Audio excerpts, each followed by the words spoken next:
Hello, good evening, everyone, and welcome back to Michael Reads, a space where we come together not simply to read, but to reflect, to challenge what we think we know, and to refine the way we approach life itself.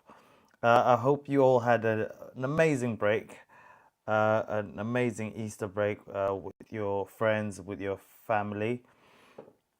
And I hope the return back to your normal uh, isn't as grueling as it is for some of us. But tonight, we continue our journey through Meditations by Marcus Aurelius, arriving now at Book 7. Uh, book 1 to 6 are in a playlist that you can have a look at. Yeah, they do give some great insight on how um, we should deal with life and how we should conduct ourselves. But Book 7 is a section that feels both deeply personal and universally relevant, offering insight into a mind that is constantly working to steady itself amidst the unpredictability of existence. What we encounter here is not abstract philosophy placed on a pedestal, but practical wisdom shaped through lived experience, written in moments where clarity had to be chosen over confusion. So, within this book, there's a strong emphasis on mastering perception, on recognizing the role your thoughts play in shaping your experience, and on returning to a state of calm awareness regardless of what unfolds externally.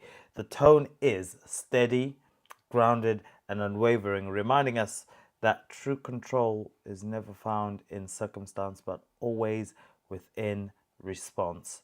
As we move through tonight's reading, allow these ideas to sit with you, not as distant concepts, but as tools that can be applied immediately. Measure them against your own behavior, your own reactions, and your own habits of thought. So, if you're here with the intention to grow, to strengthen your mindset, and to develop a greater sense of control over how you navigate life, then make that commitment visible through action. Take a moment to like the stream, subscribe to the channel, and share this with someone who would benefit from a more grounded perspective. Engage in the comments as we go along, because reflection becomes more powerful when it is expressed and examined. Um, Now, we move into the text of Book 7 itself. As we do this, allow the words to land without rushing and notice what stands out to you, what resonates, and what challenges the way you currently think. And here we go. Book 7. What is bad? Is it that which you have often seen? Everywhere up and down you will find the same things with which the old histories are filled, those of the Middle Ages and those of our own day, with which cities and houses are filled now. There is nothing new. All things are both familiar and short-lived. How can our principles become dead unless the impressions in your mind which correspond to them are extinguished? But it is in your power continuously to fan these thoughts into a flame. I can have an opinion about anything which I ought to have. If I can, why am I disturbed? The things which are external to my mind have no relation at all to my mind. Let this be the state of your affects, and you stand erect. To recover your life is in your power. Look at things again as you use the as you used to look at them, for in this consists the recovery of your life.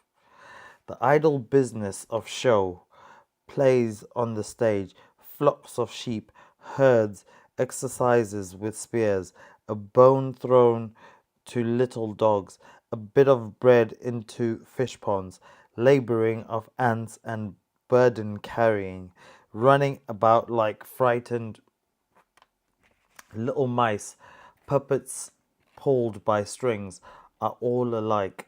It is your duty then, in the midst of such things, to show good humour and not a proud display, to understand, however, that every man is worth just as much as the things which he busies himself.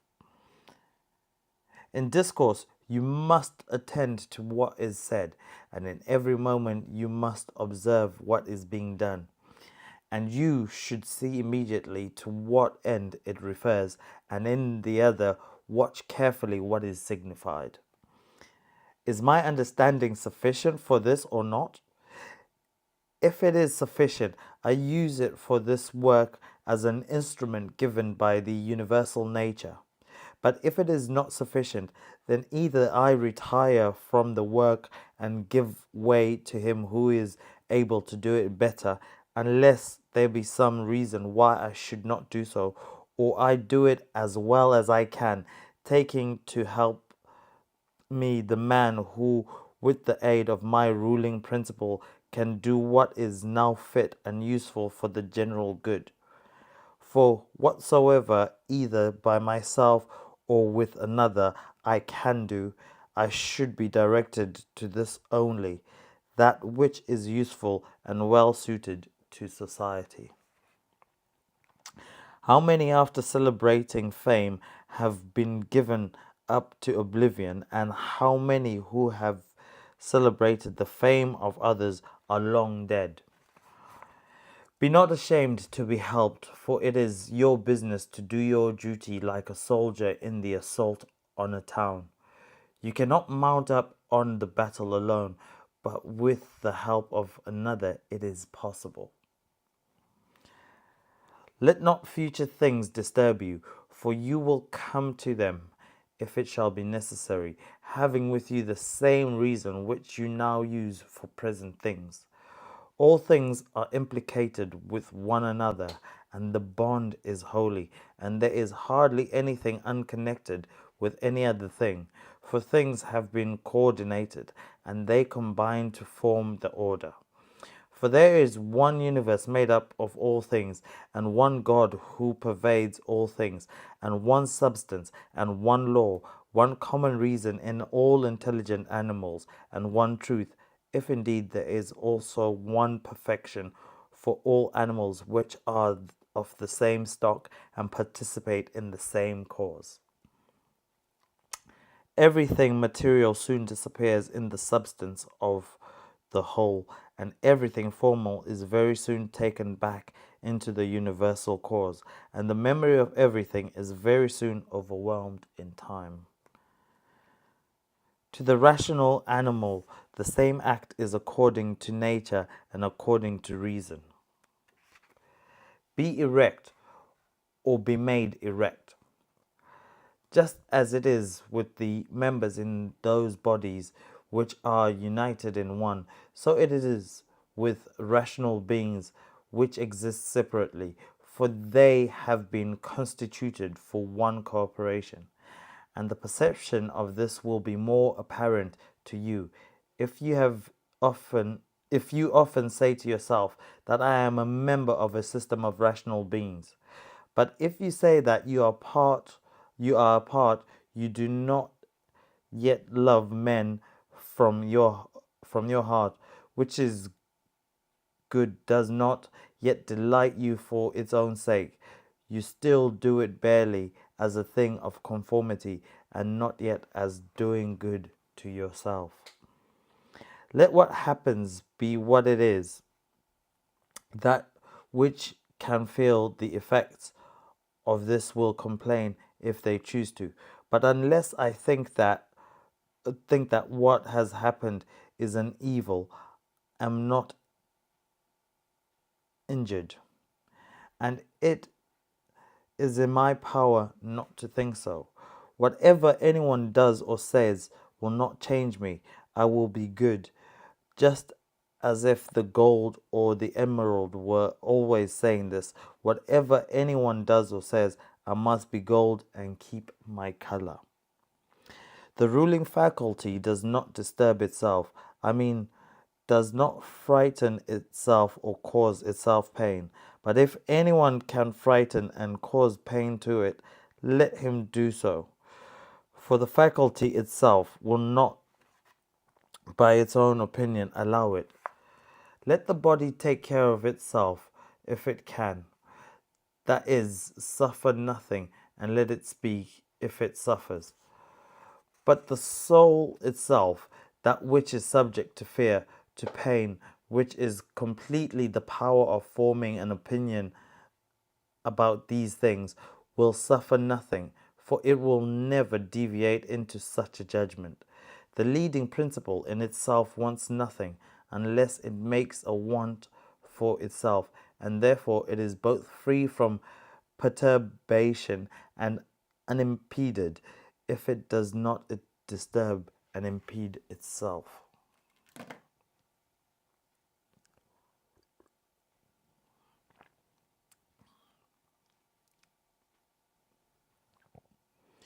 Happiness is a good spirit or a good thing. What then are you doing here, imagination? Go away. Why did you come? I do not want you. But you come according to your old fashion.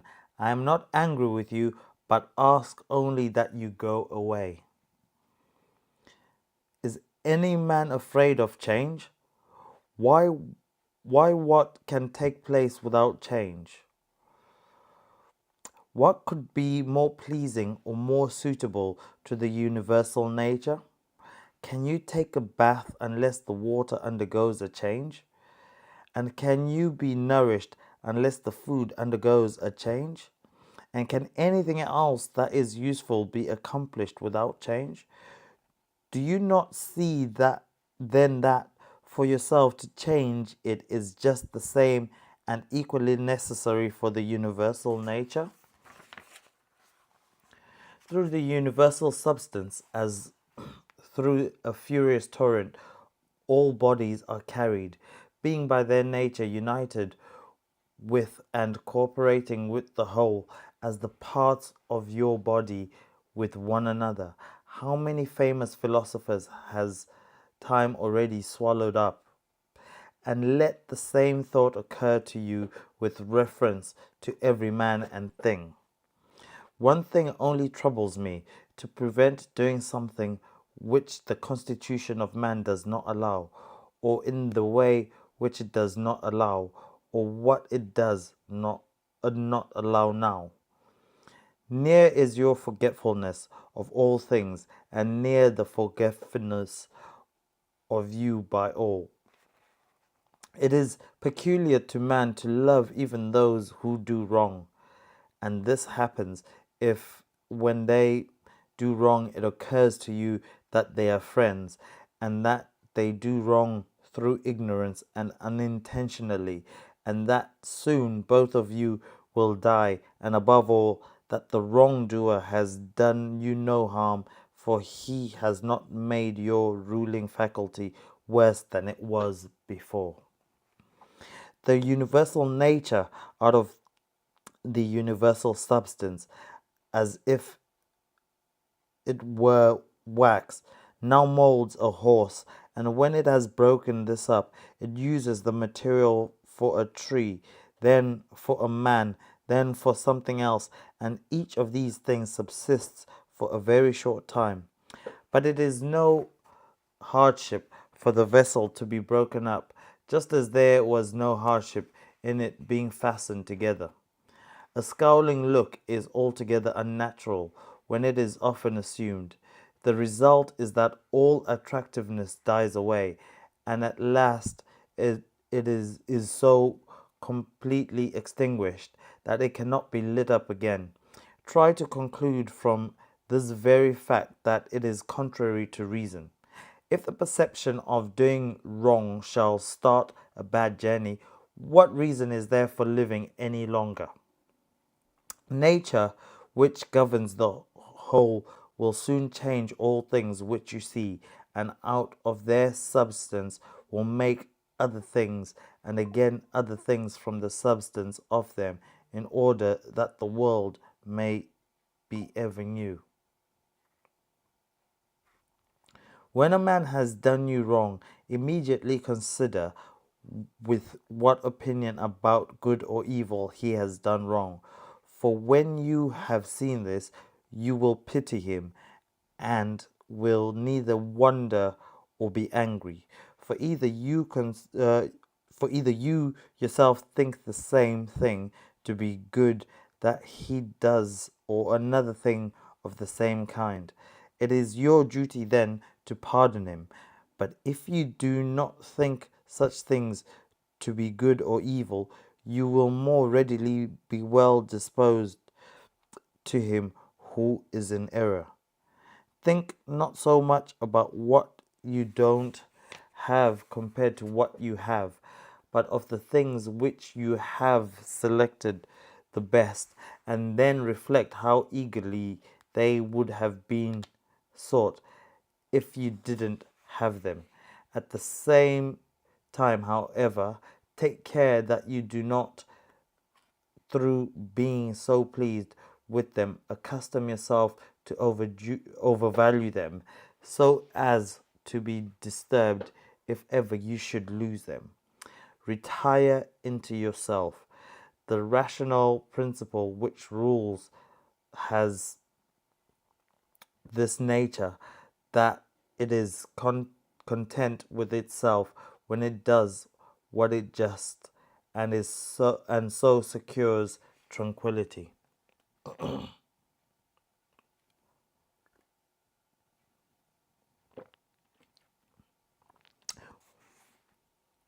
Wipe out the imagination. Stop pulling Stop the pulling of strings.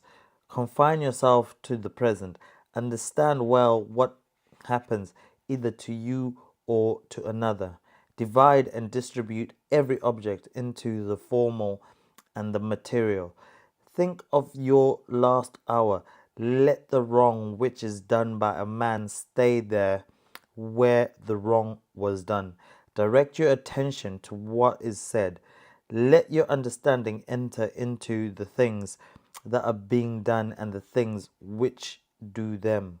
Adorn yourself with simplicity and modesty, and with indifference towards the things which lie between virtue and vice. Love mankind. Follow God. The poet says, the law rules all.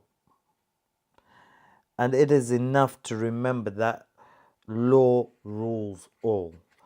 About death, whether it is a dispersion or a resolution into atoms or annihilation, it is either extinction or change. About pain, the pain which is intolerable carries us off, but that which lasts a long time is tolerable, and the mind maintains its own tranquility by retiring into itself, and the ruling faculty is not made worse, but the parts which are harmed by pain. Let them, if they can, give your opinion about it. About fame, look at the minds of those who seek fame. Observe what they are, and what kind of things they avoid, and what kind of things they pursue. And consider that as the heaps of sand piled on one another hide the former sand, so in life the events which go before are soon covered by those which come after. From Plato, the man who has an elevated mind and takes a view of all time and of all substance, do you suppose it's possible for him to think that human life is anything great? It is not possible, he said. Such a man then will think that death also is no evil. Certainly not. From Antisthenes, it is royal to do good and to be abused. It is a base for the facial expression to be obedient and to regulate and compose itself as the mind commands, and for the mind not to be regulated and composed by itself. It is not right to vex ourselves at things, because those things do not care about us being vexed. To the immortal gods and give us joy. Life must be reaped like the ripe ears of corn. One man is born, another dies. If gods do not care for me and for my children, there is a reason for it. The good is with me and the just. No joining others in their wailing, no violent emotions. My good friend, reflect whether that which is noble and good is not something different from saving and being saved. A man living at any time, at least one who is really a man, consider if this is not a thing to be dismissed from the thoughts, and there must be no love of life.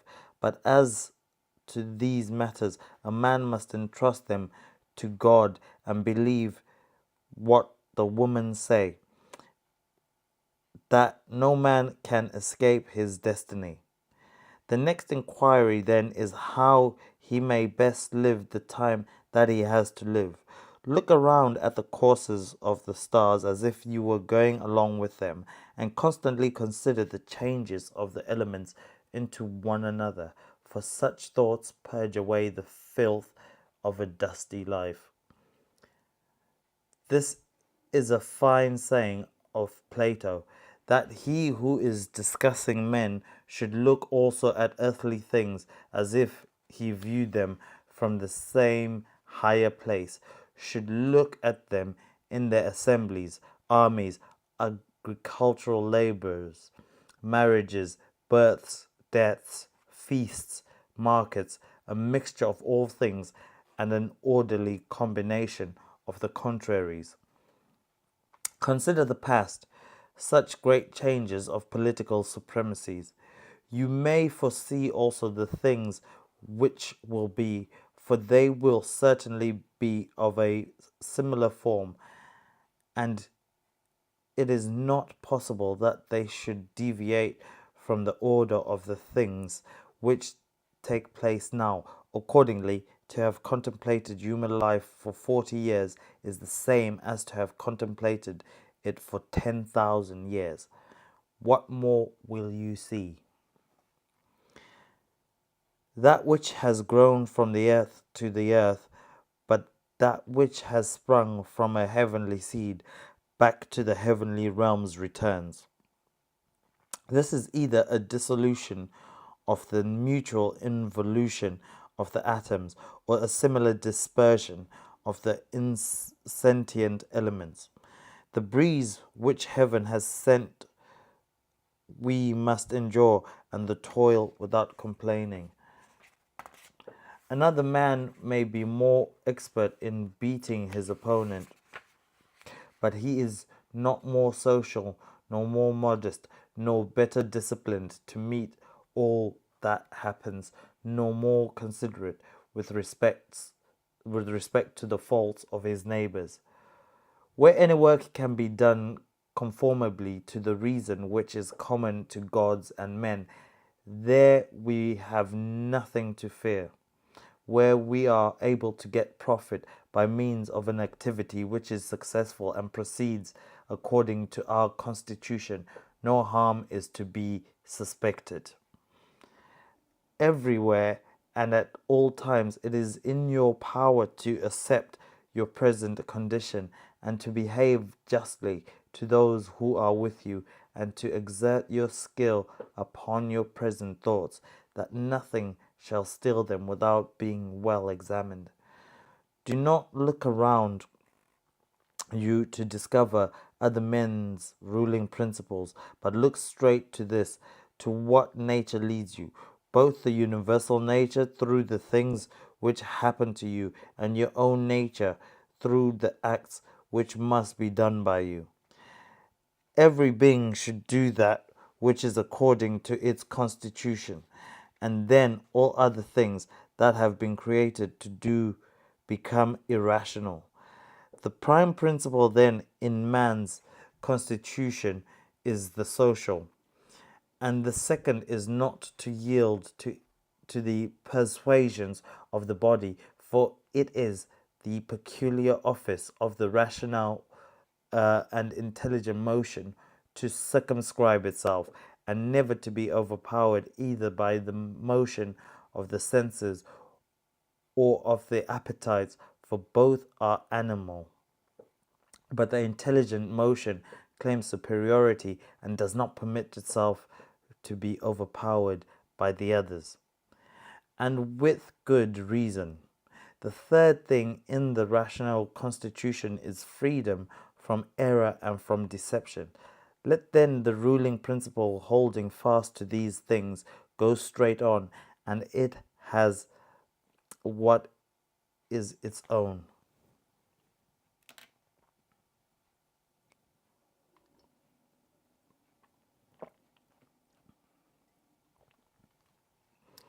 Consider yourself to be dead, and to have completed your life up to the present time, and now live according to nature the remainder which is allowed you. Love only that which happens to you, and what is spun with the thread of your destiny, for what is more suitable? In everything which happens, keep before your eyes those to whom the same things happened, and how they were vexed and found fault, and now where are they? Nowhere. Why then do you too choose to act in the same way? And why do you not leave these agitations, which are foreign to nature, to those who cause them and those who are moved by them? And why are you not altogether intent upon the right way of making use of the things which happen to you?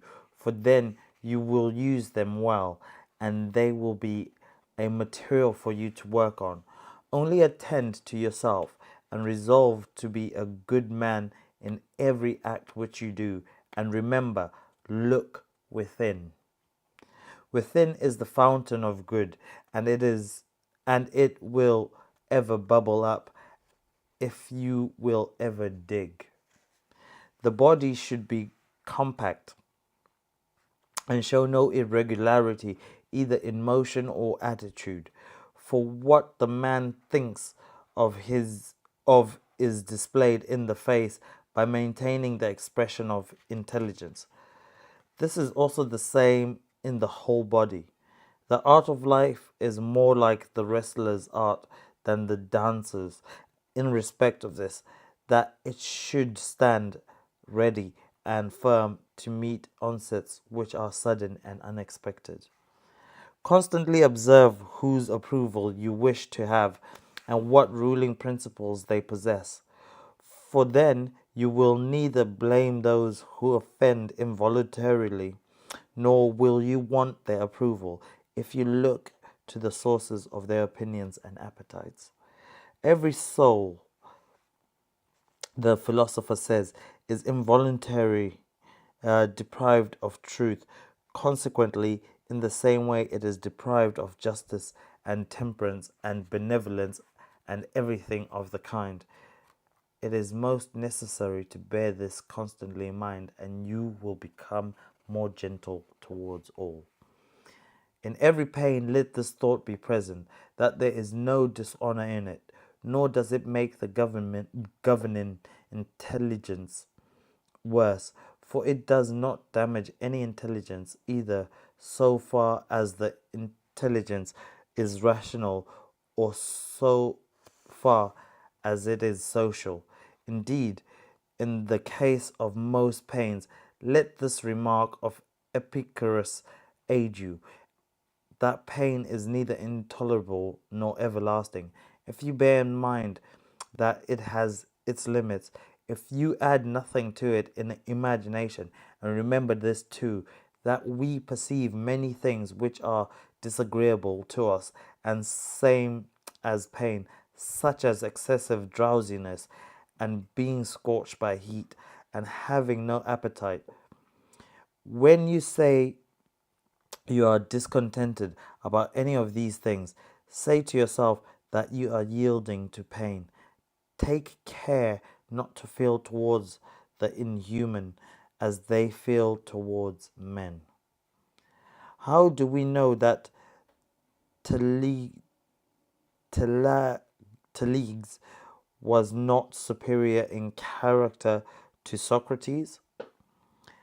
It is not enough that Socrates died a more noble death and disputed more skillfully with the sophists and passed the night in the cold with more endurance, and that he walked in a swaggering way in the streets. But in this fact, one one may have great doubts if it was true. But we ought to inquire what kind of a soul it was that Socrates possessed, and if he was able to be content with being just towards men and devoted towards the gods, neither idly vexed on account of men's evilness, nor making himself a slave to any man's ignorance, nor seeing anything as strange that came to him out of the universal, nor enduring it as intolerable, nor allowing his understanding to sympathize with the effects of the miserable flesh. Nature has not entangled the intelligence with the composition of the body in a way not to have allowed you the power of controlling yourself and bringing under subjection to yourself all that is your own. For it is very possible to be a divine man and to be recognized as such by no one.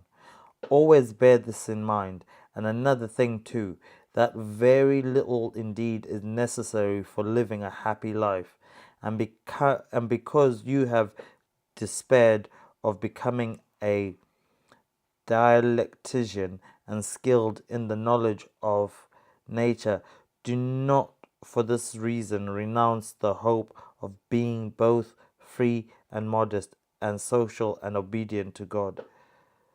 It is in your power to live free from all compulsion and have the greatest tranquility of mind, even if all the world cry out against you as much as they choose. For what hinders the mind is the midst of all this from maintaining itself in tranquility is the judgment of all the surrounding things. The perfection of moral character consists in this, in passing every day as the last, and in being neither violently excited, nor mentally inactive, nor playing the hypocrite. The gods, who are immortal, are not vexed because during such a long time they must tolerate continually men such as this, so many of them bad, and besides this, they take care of them in all ways. But you, who are destined to end so soon, are you wearied of enduring the bad, especially if you are one of them? It is a ridiculous thing for a man not to discontinue his own badness, which is indeed possible. It is easier than leaving from another man's badness, which can be impossible. Whatever the rational and political faculty finds to be neither intelligent nor social, it properly judges to be inferior to itself. When you have done a good act and another has received it, why do you look for a third thing, as fools do, either to have the reputation of having done a good act or to obtain a return? No man is tired of receiving what is useful, but it is useful to act according to nature. Do not then be tired of receiving what is useful by doing it to others. Nature moves to make the universe. But now either everything that takes place comes by way of consequence or continuity, or the chief ruling power of the universe, which directs, is governed by no rational principle. If this is remembered, it will make you more tranquil in many things.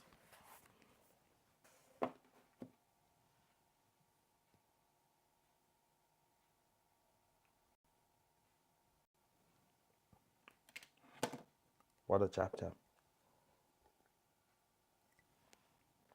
Now that we've moved through the words of Book 7, let us take a step back and explore what has been revealed, not just intellectually, but practically, in terms of how this applies to the way we live day to day. What stands out most within this book is the repeated reminder that perception is not passive but active, meaning that the way we interpret events is something we participate in rather than something that simply happens to us. This shifts responsibility inwards, placing emphasis not only on what occurs but on how it is processed.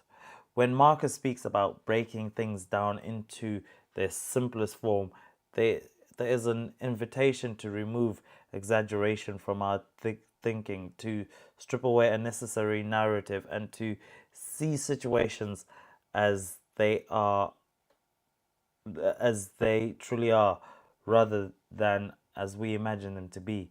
This alone can dissolve a significant amount of internal conflict, because much of what disturbs us is not reality itself, but the meaning layered on top.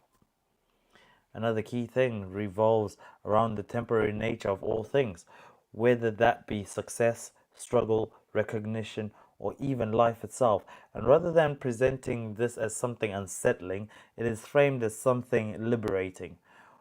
Once we fully accept that everything passes, attachment begins to loosen, resistance starts to fade, and energy can be redirected towards what truly matters in the present moment. There is also a strong focus on alignment, particularly in relation to acting according to one's nature, which is in this context which in this context means behaving with integrity, maintaining clarity in thought, and remaining composed regardless of external pressure. Whenever we move away from this, whether through frustration, ego, distraction, we create internal friction. And this is the friction that often leads to dissatisfaction. Marcus also teaches on the behavior of others, acknowledging that people will inevitably act out of ignorance or misunderstanding. And rather than reacting emotionally, he encourages a response grounded in patience and awareness. This is not about excusing poor behavior, but about maintaining control over one's own state, ensuring that the actions of others do not dictate our internal condition. A particularly powerful idea presented throughout this book is the concept of returning quickly, which suggests that even when the mind drifts, when emotions rise, or when focus is totally lost, the priority is not perfection, but recovery. The ability to come back to a centered state without delay becomes a form of discipline in itself, reinforcing consistency over time. From a practical standpoint, there are several questions worth considering as you reflect on this. Where in your life are you adding unnecessary complexity to situations that could be simplified? Or how often do you allow initial impressions to dictate your emotional response without examining them more closely? In what ways are you resisting the natural flow of events instead of adapting to them with clarity? How quickly do you return to a grounded state after being pulled into frustration or distraction? And perhaps more importantly, are your daily actions aligned with the person you are working to become? These are not questions that require immediate answers, but they are worth sitting with. because awareness is always the first step towards meaningful change. It is core. At its core, Book 7 reinforces the idea that control is always available, but is but it must be claimed through conscious effort, through disciplined thinking, and through a willingness to take full responsibility for one's inner world. Well, if tonight's reading has given you something to think about, something to question, or something to apply, then take that next step and turn reflection into action. Like the stream, subscribe to the channel, and share this with someone who is ready to take ownership of their mindset. Leave a comment with one key takeaway from tonight, something that you can carry forward and apply in a real, tangible way. Thank you for being here and for choosing to spend this time investing in your growth. This is Michael Reeds, where each session is an opportunity to sharpen awareness, strengthen discipline, and develop a clearer perspective on what it means to live well. Until Thursday evening, 6 p.m., book 8. Stay focused, stay grounded, and remember that everything begins within. Have a good night, and thank you for joining me. Ta-da.